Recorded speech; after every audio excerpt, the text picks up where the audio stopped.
Hello and welcome to Union Insider, presented by Independence Blue Cross. I'm Sage Hurley. The Union's playoff run continues, and so does ours. The team is back in the Eastern Conference semifinals, facing New York City FC Sunday night at 7:45 p.m. at Subaru Park. When that game kicks off, it will have been 3 full weeks since the Boys in Blue ended Chicago Fire season in Game 2 of the best-of-3 first-round series. So before we look forward, let's look back at the team's dominant opening round performance. You are in a familiar position heading into the playoffs. You can feel the tension, right? There's no days where we've taken our foot off the gas. We train like we want to still be something, achieve something. We're excited to go at it. I think the guys have been driving from January to make sure that they get themselves into the spot. Now we're in the spot. Let's go out and enjoy it. The players, coaches, and staff are revved up to continue to prove why this season has been so successful. Welcome back! The MLS play on! Grab the flag and march arm in arm with me into battle! From Subaru Park in Chester, Pennsylvania, tonight it's Game 1 of a first-round best-of-3 series against the Fire. Boys, come on up! Get playoff! Doesn't need to be pretty, but we fight, we stick together. This is our home. We bring the energy, all right? Yeah. Come on! The Union attempting to become the 10th Supporters Shield winner to claim MLS Cup. Bamba shot! Blake with the save, spills it! Well read by Andre Blake! Off the shot from Bamba! In 45 minutes, we're going to tighten that screw, but we're going to do it with a smile. We're going to do it with conviction, and we're going to drive as one. Okay? Let's drive as one and finish off this game. Back the other way. The Union looked ahead. Gets it to the right, over Elliott. The two comrades going over one another. Stampedes to the left, cross, free, is it? He yes. The left, scores! He settled, and he gets it done! Indiana Vassilev! There's the breakthrough! And the stadium erupts! 1-0 Union! Back the other way. They have 5 into the attack. This ball played across goal! What a shot!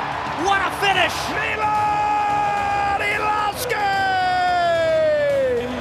They cut him down in transition! A beautiful second goal! Now the ensuing quarter. If the Fire are going to make noise, it has to happen quickly. And that shot off the post! The rebound is sent in! Elliott outside the area, rockets a shot, oh my goodness, he scored! Oh my goodness! Against his former club. So it comes down to this, right? What a moment. Hey, no one said it's going to be easy, but we like it this way. We play this way, and we give it all, let's finish off the job. We go to a penalty shootout to decide. Gallup serves the ball with his right, Blake with the save! Dives to his left, brick wall, Blake says no! Strong penalty. Right down I-95 for Frankie. And we're level. Iloski. Well placed by Iloski. Piper shoots. Oh, Blake got a piece of it. Not enough. Wallops into the ball. Scores to the left of Brady. Waterman put it off the bar. The critical miss. So here's Jesus Bueno for the win. Powers into the ball. Scores!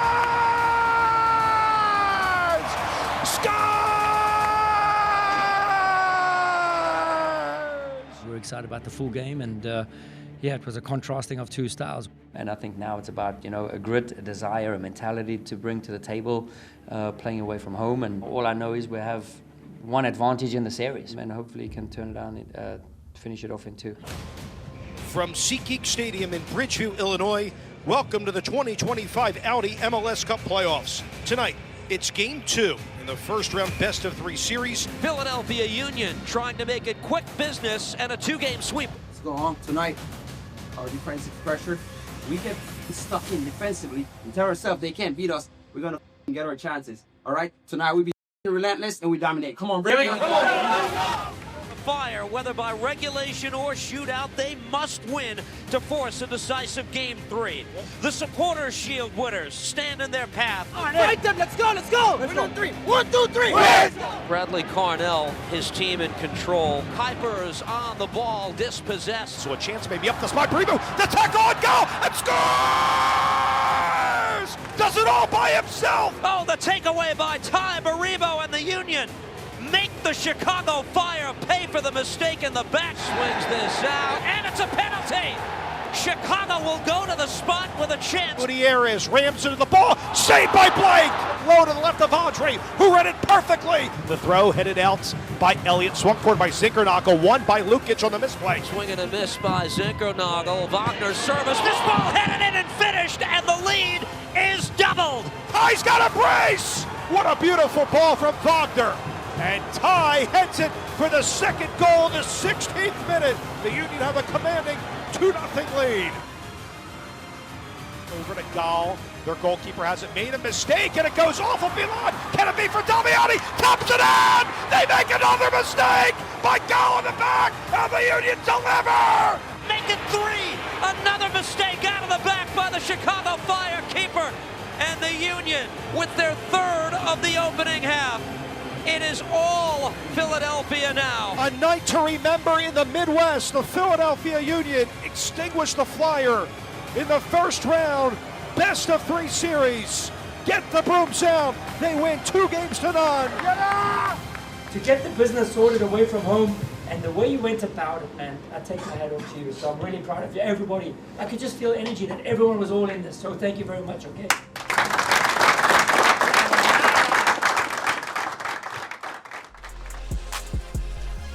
Seba and Sheanon will join me next to break down the Union's first round wins. But as we head to break, here's this week's trivia question presented by United Concordia. Who is the only Union player to score against New York City FC this season? The answer is later in our show. Union Insider is back after this.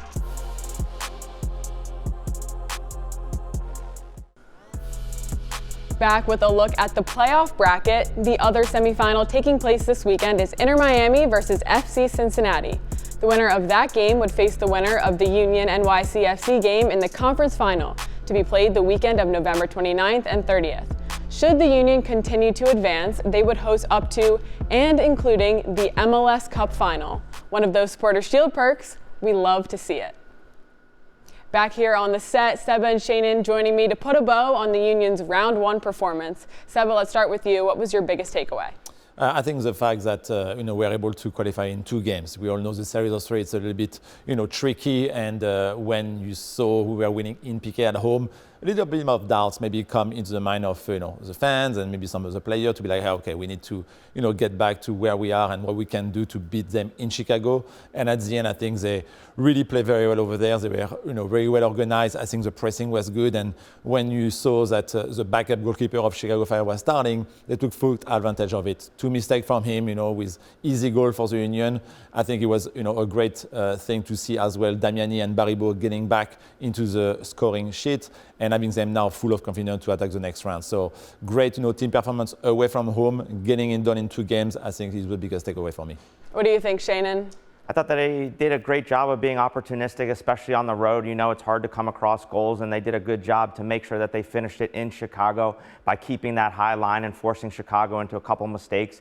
Even that goal, right, that they missed clearances on, the Union were opportunistic to then be able to put that in the back of the net. So great job to finish this in 2 games and get that little bit of rest that they're going to need. Let's talk about this hiatus. 3 weeks in between competitive games is a long time. Sheanon, what kind of role do you see that playing in the games to come? Yeah, it's tough. Obviously, you love the break, but you obviously have now been away from that game speed for so long, and it's tough to get back into that right off the jump once the game starts. So just being on top of things, making sure that practice looks sharp, making sure that you don't take the days off in these 3 weeks. I'm sure they're doing some inter-squad scrimmages and things like that to stay sharp, but it's just how you start the game. Once that whistle blows, are they ready to go? Seba, are you with Sheanon on this one? Yeah, no, I am. It's just like Sheanon said, 3 weeks is tough. I think the team did a very good job doing some inter-squad, game during all those weeks. And at the same time, I think getting ready with the weather change. I think it was pretty warm, the past, weeks. Now, the 2 last week, it got a little bit colder, at the training run. I was there, and I can see the player was a little bit surprised about how cold it is. But I think it was a great thing for them to just practicing in this type of environment, because on Sunday it's going to be a pretty cold one as well. Looking ahead to Sunday's game, I caught up with homegrown defender Nathan Harriel after Wednesday's training session this week to ask him how the team is preparing for what New York City FC will bring to the table and the importance of an intimidating playoff atmosphere, which is never a problem at Subaru Park. Yeah, it's been interesting. It's been a little bit difficult with no games set on the weekends, but we try to stay in a good rhythm with the inter squad game that we had here last Saturday. 70 minutes. So yeah, I mean the group's really ready and determined to get back and playing a different opponent. So now you're back in a typical week progression with the semifinal coming on Sunday. A very familiar opponent, even though they'll have a few guys missing for various reasons. What does this New York City team bring to the table? Yeah, they're a really dangerous team. You know, they had to go on the road and win 2 in Charlotte in the last round of the playoffs. So we know they're dangerous away from home. Even with the injuries, you never want that. Andreas played here for a little bit. Wish him all the one's recovery, and same with Martinez with tearing his ACL. It's just really unfortunate. You know, you never wish that upon anybody, any circumstances. But we still understand that they're a very dangerous team. They have a lot of quality on the ball. The game at home for the Supporter Shield game was really edgy, really fighty, like all the other times we've played them in playoffs or in big game situations. So it will be a good fight, good test. But being at home will be extremely helpful with our fans. Like you said, every game against New York City is an intense one. Safe to say it'll be like that on Sunday? Yeah, they don't like us really. We don't like them. So it's going to be a real challenge, both being on the line for the conference final, that time of the year. Still to come on Union Insider, we'll get Seba and Sheanon's keys to earning another trip to the conference final and discuss the ins, outs, ups, and downs of Sunday's conference semifinal. That and more when we return.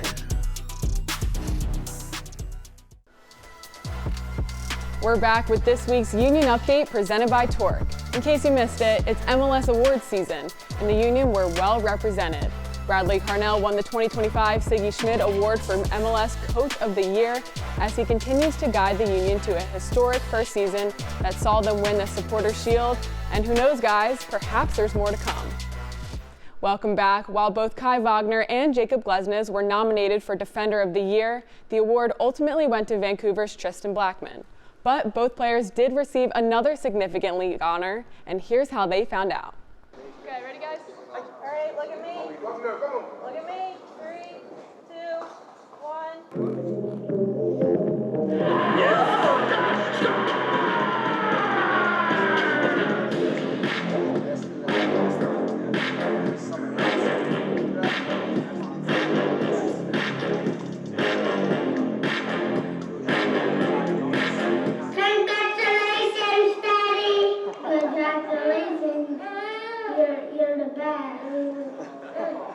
Congratulations, babe. I love you so much. I'm so proud of you. Dip, dip, dip, dip, dip, dip. Gloria, Papa. Vi är väldigt stolt på det. Okay, harder. Hey, Kai. Hey, Jacob. This is Brandon Graham. I heard you guys were named to the NMLS Best, and I want to congratulate you both. Let's keep the momentum throughout the playoffs and wishing you guys the best and proud of you both. I just want to say thank you to all of you guys. You guys are the reason that we are getting this because of the huge year that we have together. But like Coach said, we are not finished yet. We have some unfinished business. I think everybody knows this group is special this year. I think everybody knows we go like from game to game. We don't look in the future ahead. Like me and Jacob couldn't done this without the team, without the coaches, all the staff all around. We're just grateful to be a part of this group and just keep going and just smash it this year, guys. It's time for our keys to the match presented by Subaru. Seba, you're up first.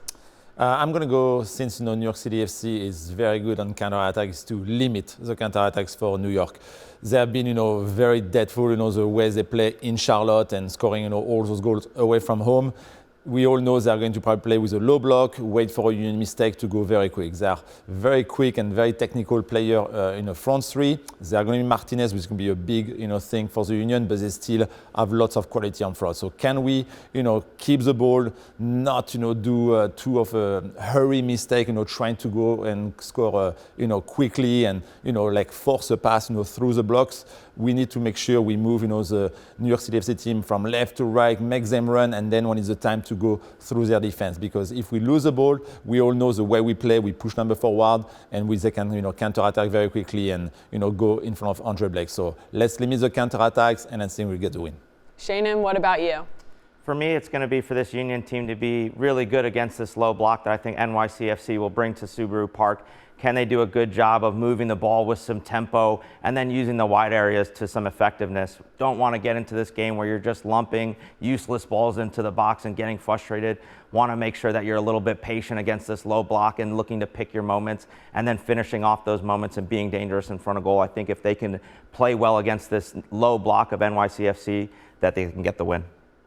The big news from the international break was that New York City's star striker Alonso Martinez suffered an injury during the international break that ended his season. How big of a loss is that for that team? It's huge. He was, the goal scorer for this team, from the beginning of the year until the end against Charlotte. He was such a big, thing for them. Now not being here, unfortunately for them, but good, for the Union. They need to find somebody else. They still have, quality. I think Oeda might be the one playing for him on top. It could be maybe Fernandez as well, but they all have the same profile, those players. So I'm thinking, they're going to do lots of interchange, during the game. They are going to try, to mislead, the defense of the Union. But Martinez, yeah, for sure, a big miss, knowing that, he was with Costa Rica and just got injured the last game.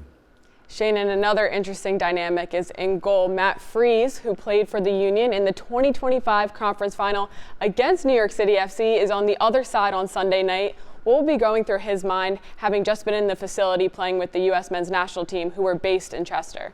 Absolutely. He's obviously full of confidence. He's done a really great job for the U.S. men's national team. Now he's back with his club team, and he has a chance to go up against a team that ended up letting him go when you really look at it. So he's going to be pumped up to go. He's in really good form, and he's doing a great job leading that back line of NYCFC. Yeah, it's lots of praise for him. He's, like you say, being such in confidence when you come back from a national camp. Now he has his whole team to beat. I think the weakness for the New York City FC is maybe their back three. If they decide to play with the back three, they are not as fast, but then we need to beat Matt Freese. So he's going to be probably the man to beat in that game. Seba, zooming out, New York City FC needed 3 games in the first round to defeat Charlotte, but they did go on the road to defeat one of the teams that has had one of the best home records in Major League Soccer. What do you think that says about that group and their abilities on the road? I think they believe in themselves. They know what they can do. They know their quality. And I think against Charlotte, they were playing, without any fear. And you saw that. And it's going to be the same way. They're going to play, nothing to lose against the Union. They know how good the Union is. They know, that this year we beat them at home. And I think with the mentality they have in that game, it's the fact that it's just one game. It's not a series of 3. So if he tie, after 90 minutes, he's going to go to extra time. It's not going straight to PK. So the management of this game is going to be interesting to see how New York is planning it. The same for the Union, but New York is coming here, to win the game. They might, I think, wait, to kind of bring number forward in that game. Like Sheanon says, it's going to be a low block from the beginning from them and try to counter-attack and try to get a score, out of those opportunities. But it's a very good team. Playoff, it's always different. Sheanon knows it. It's different mentality. And the fact that they play 3 games, yes, helps them. But they lost, 2 players as well, Perea and O'Neill, into the midfield, who has been, one of their best players, let's say monitoring the midfield, they are going to be missing them as well. So Martinez and plus Perea and O'Neill, let's see which lineups they are going to come. We have one more break to sneak in. When we return, we'll get Seba and Sheanon's final predictions for Sunday's conference semifinal. Union Insider is back in a bit.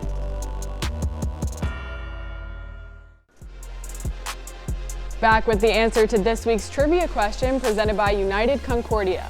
Who is the only Union player to score against New York City FC this season? The answer, Mikael Uhre, who scored the lone goal in the Union's 1-0 win that wound up clinching the 2025 Supporters' Shield. Hopefully you all remembered this one. Final segment here on Union Insider. Seb and Sheanon back with me to wrap things up. Let's get right to this week's final whistle topic, brought to you by Allstate. What is your favorite playoff memory?